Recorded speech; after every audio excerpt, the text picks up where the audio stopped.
Hey there, beautiful souls. Welcome back to Emotional Soulmate, the podcast where we dive deep into the wisdom that touches our hearts and guides our spirits through this wild, wonderful life. I'm your host, Jake Thompson, and today we're in for something truly special. We're exploring the life and lessons of Marcus Aurelius, a Roman emperor who wasn't just a ruler but a philosopher with a soul as deep as they come. If you're searching for inspiration to navigate life's ups and downs, this episode is for you. So, grab a cozy blanket, maybe a warm tea, and let's connect with the timeless wisdom of Marcus Aurelius. This one's gonna speak to your heart. So why Marcus Aurelius? Why should we, in 2025, care about a guy who led Rome nearly 2,000 years ago? Here's the deal. Marcus wasn't your typical emperor. He's often ranked among the top 3 greatest Roman rulers ever. Think legends like Augustus or Trajan. But what makes Marcus so special isn't his crown or his conquests. It's his heart, his mind, and the way he lived with such quiet strength. This man was admired by everyone from Shakespeare to Bill Clinton to J.K. Rowling. Yep, even the Harry Potter queen herself. One historian, Herodian, said it best. Marcus was the only emperor who didn't just preach wisdom, he embodied it.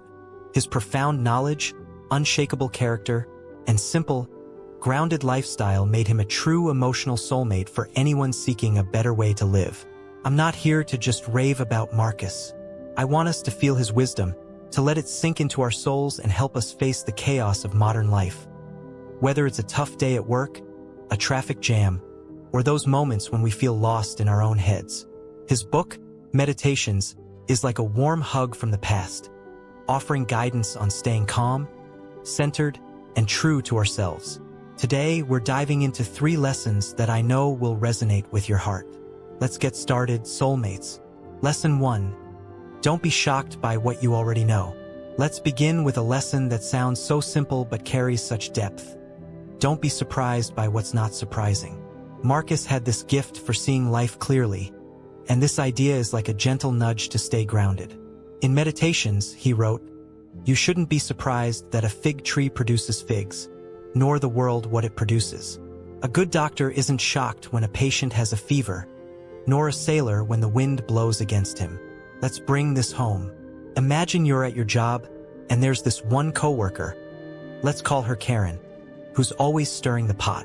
She's not a team player, she's throwing shade in emails, and it's getting under your skin. Every time it happens, you're frustrated, thinking, why is Karen like this?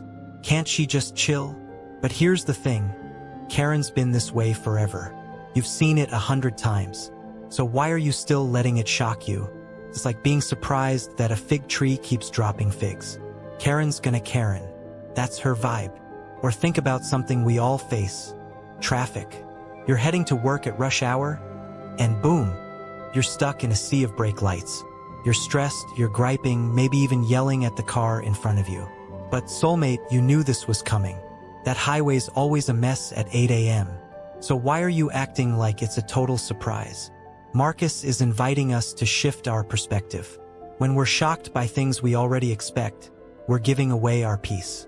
We're letting the predictable stuff, like Karen or traffic, steal our calm.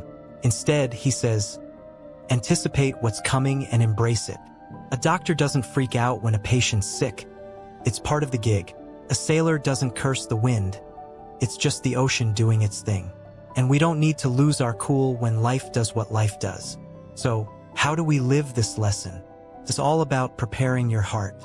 Next time Karen starts her nonsense, take a deep breath and tell yourself, this is just Karen being Karen. I'm not surprised. Accept it, and suddenly her drama doesn't have power over you. Same with traffic. Before you hit the road, remind yourself, it's gonna be slow. That's okay.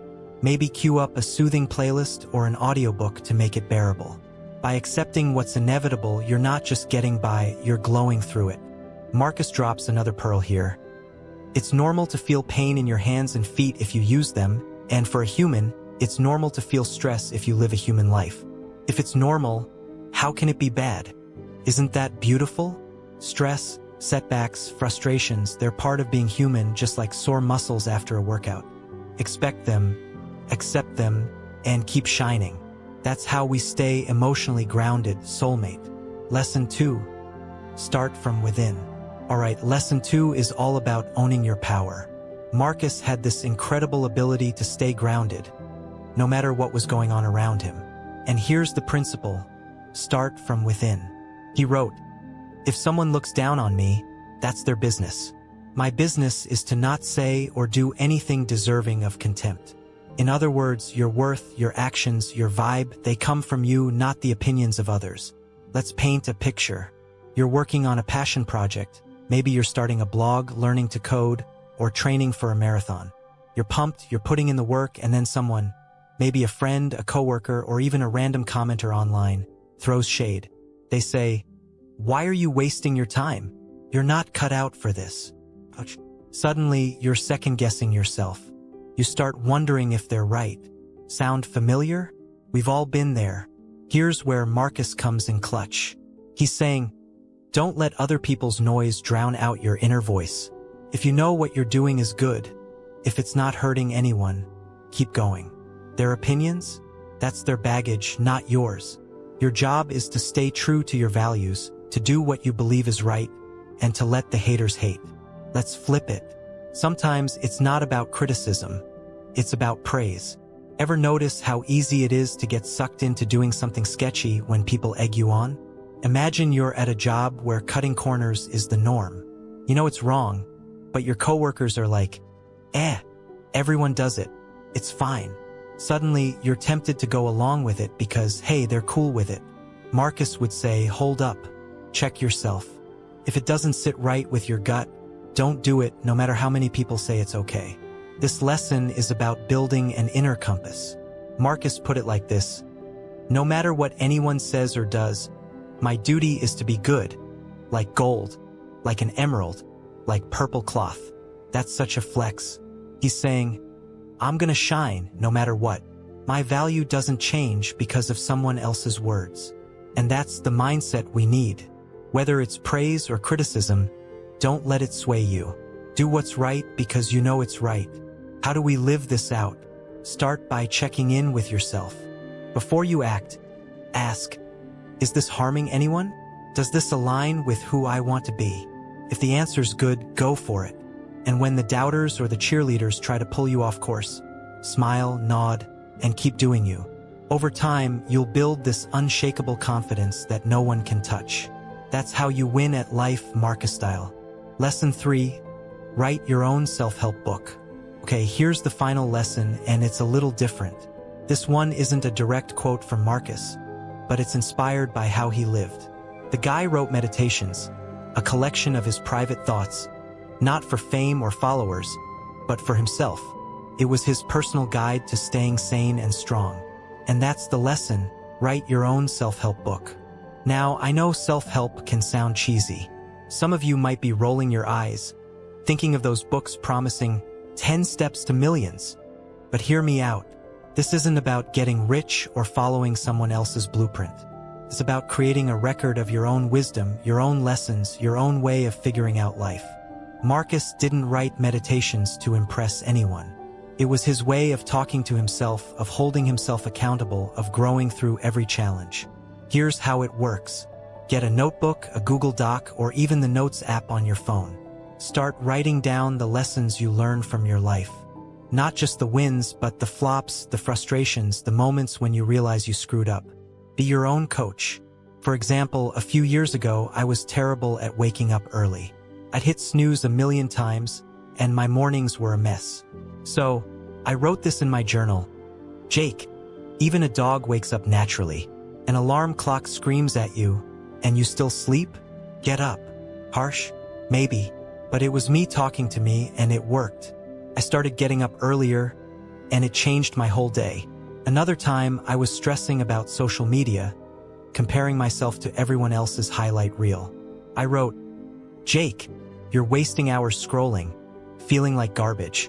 Stop it. Focus on your own path.